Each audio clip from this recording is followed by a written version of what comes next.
Hey everyone, thanks for joining me. In this video I'm going to be making up some loops of chain for my specific saw and the bar that I'm using. The bar is a 36-inch Canon Super Bar. The saw is a Steel 090. The chain is some new old stock 404 063 gauge steel ripping chain, so it's pretty neat. You can buy just pre-cut loops for different size bars and saws, but I went with this roll. I got this roll at a pretty inexpensive price, making the chains for this setup are going to be around $6 a piece versus $50 to $70 a piece for pre-cut chains. You can get them probably cheaper in other places, and probably specific saw shops will make up loops for you to specific sizes. But I'm kind of excited about making up some loops anyway. You never know when you might break a chain and need to repair it or something along those lines. So that's what I'm going to be doing. It's the first time I've done it. Probably a lot of you haven't done it, or this is your first time and you're looking into the topic. So you're going to be watching a beginner do this. I don't have any of the correct tools to do this. I wanted to try it that way before I bought any specific chain breakers or spinners, meaning how you punch the rivet in the chain out and then how you rivet it back into one single piece. So let's get started.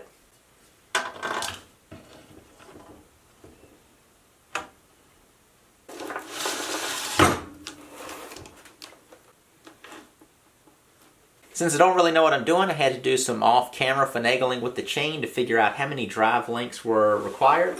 The drive links are the part of the link that goes in the groove of the bar, and that is what actually goes on the sprocket in the back and powers the chain.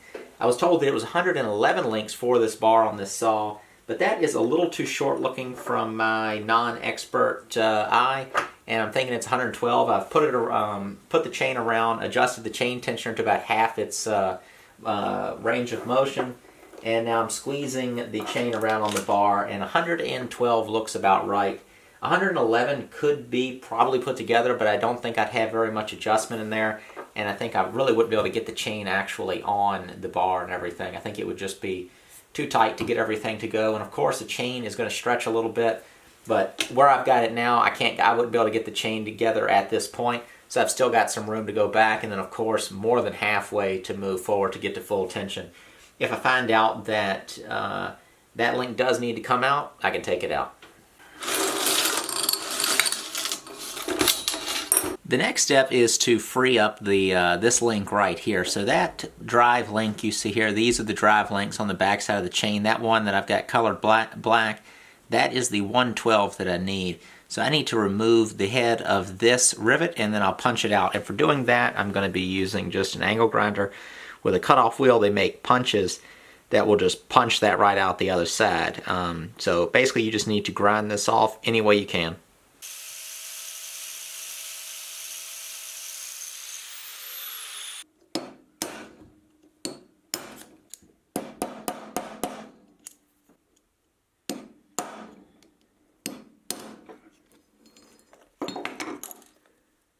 So everything went smooth in that process. One thing to make sure you do that I didn't when you're grinding off that rivet head is to grind both of them off. I ground off the front one just thinking that would be enough, but grind them both off and then the whole side of that link will pop off and you can pop the chain apart. Next step is to take these links here, there's a little pack of them to join the chain back together into a loop. You put those on the same way the one came off that you ground, and then I'm going to rivet the head over with a ball-peen hammer. Let me give you a closer look of how this link actually goes in here. So the bottom of that link has a little indentation. You can see that. That goes towards the bottom of the chain, so towards the side that has the drive links on there. Goes right in there, and this goes there, and then that goes there. So that's how the chain goes together, and then you rivet these over. So you can see here how small they look compared to these. Basically all this metal you need to move that, peen it over to where it mushrooms over the side of the plate.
So that was a pretty cool process. I enjoyed doing it. That, again, is the first time that I've ever made up a chainsaw loop.